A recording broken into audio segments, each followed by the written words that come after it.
like many people, I heard about the Blair Witch Project, months before celluloid ever appeared in front of us.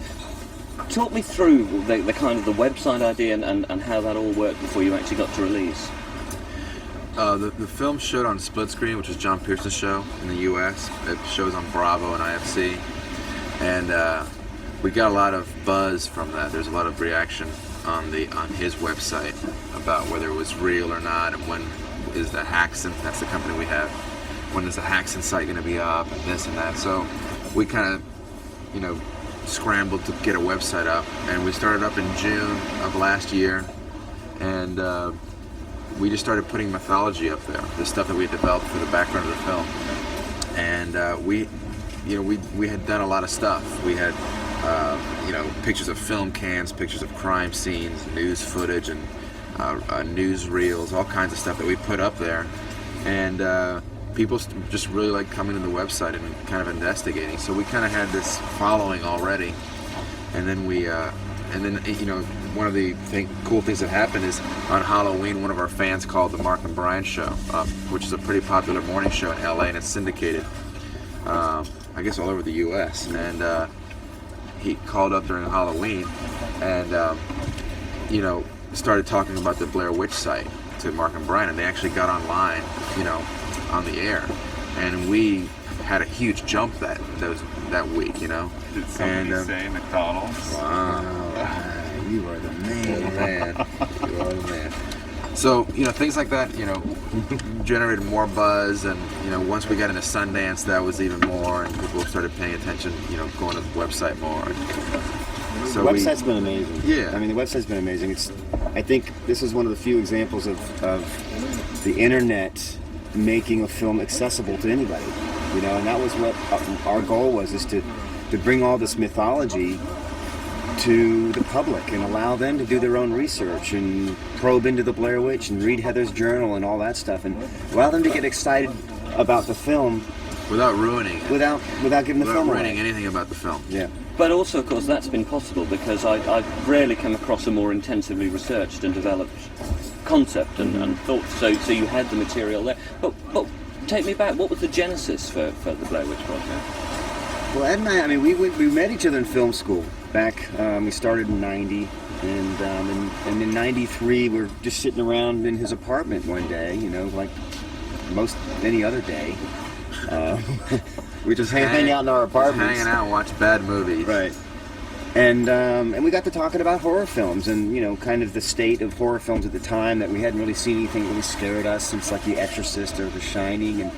And then we got to talking about those old documentaries, In Search of Leonard Nimoy and Legend of Boggy Creek. And we're just, kind of relishing the nostalgia of how those films used to creep us out as little kids. And say, would it be cool to do a narrative film in that kind of format, that documentary format? And that's really where it took off. And we just said, well, let's develop a premise that, why something would be shot that way. And we came up with the 3 filmmakers and about them disappearing in the woods. And then we said, well, they need to be out there for some reason. And, well, let's develop this whole mythology about why they're going out there, about this local legend and folklore. And that led to us developing, with our producer, Greg Hale, all this backstory. So it just kind of evolved. It's like, I think, a lot of films, in one respect, where the idea just kind of leads into other ideas, but different in the respect that it needed all this mythology that has helped to complement the film. So it's really been an interesting process on how this thing's kind of taken on a life of its own. The move from film school to, without being patronising, real filmmaking often sunders relationships, and what's extraordinary about this is how you guys have shared the responsibilities. In reality, how did that work out? Well, I mean, Ed and it's such a small film. In reality, when you have a crew of 7 or 8 people, you have no choice but help move the tents around and move equipment and build stickmen, and everyone pitched in. And it was a huge collaborative effort, both logistically and creatively. We all work very well creatively together. We have our strengths and weaknesses, and I think we're old enough now to kind of realize that we're good at some things and not so good at others. And so, as a group, the product of our collaboration is greater than, you know, what we do individually. And especially on this film, it's just been an absolute necessity for all of us to contribute in some form or fashion.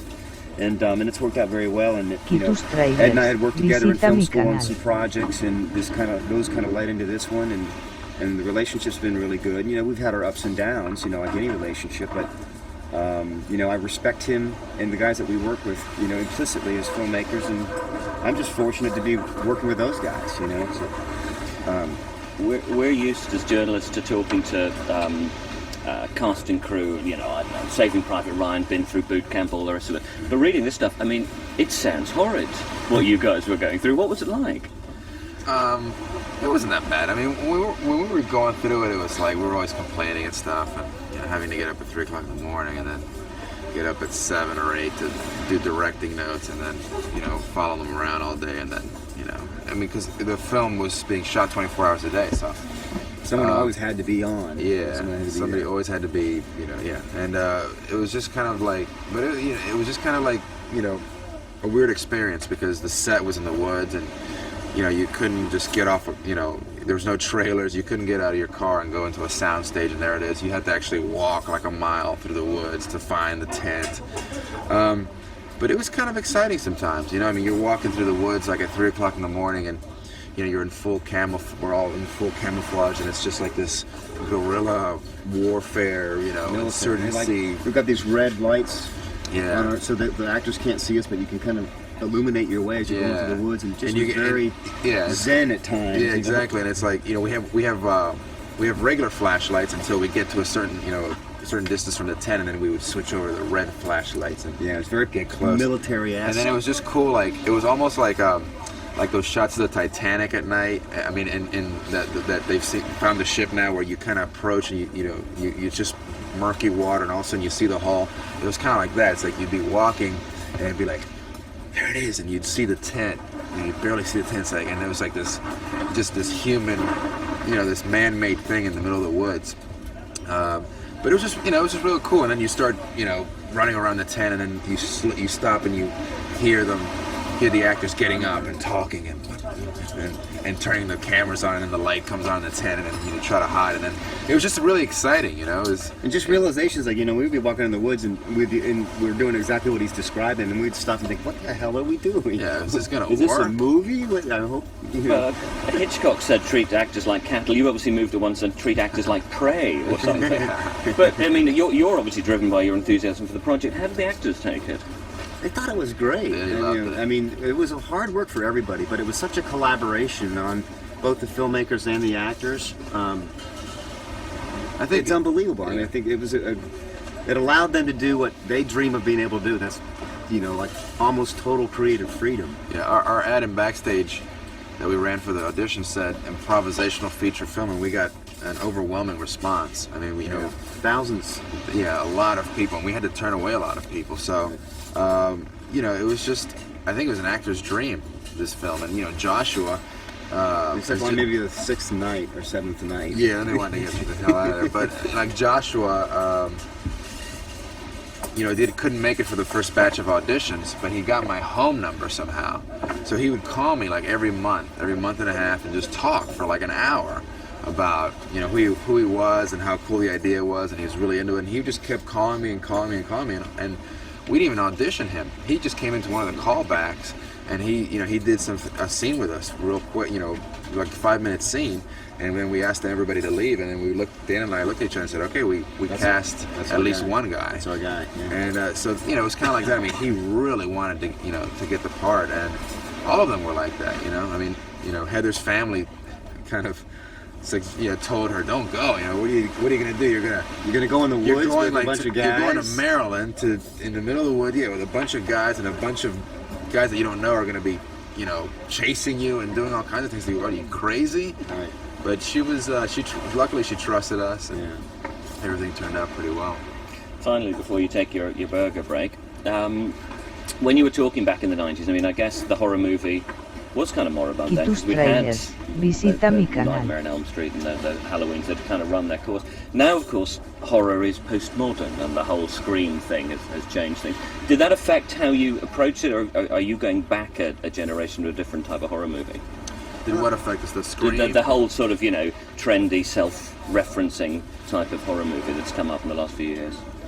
Well, I mean, we just wanted to make something that was scary, that scared us. I think, every film, we're not going to sit there and say what should or shouldn't be done. And, all films have their cycle, their peaks and valleys and phases. And, I think you're right. I think the Scream films may be running their course. And, we were always fans of the more psychologically based horror, on The Exorcist and The Shining and films like that kind of leave a residual effect on you when you leave the theater.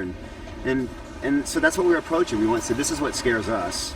So let's just make a movie about what scares us. And hopefully people will embrace that. But because, what we had seen up to that point just wasn't doing it for us. I mean, those weren't really horror films to us as much as they were just, shock value films. And, they had their place and they're fun. But we just wanted to do something that was really genuinely scary and that would affect people. Yeah, and actually, I mean, what really inspired us more, than horror films was really just those documentaries from the '70s, the late '70s, like the Chariot of the Gods and Legend of Boggy Creek.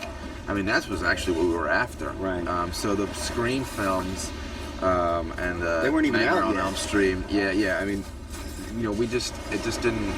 They weren't the same kind of film. Mm-hmm. So it wasn't really anything to look at and say, oh, we can't do this, and we're going to do that, exactly like this. They weren't the same type of film, so. Well, congratulations. I hope you enjoy the festival. Thank you very much. You did an excellent job. That was very Well, it's easy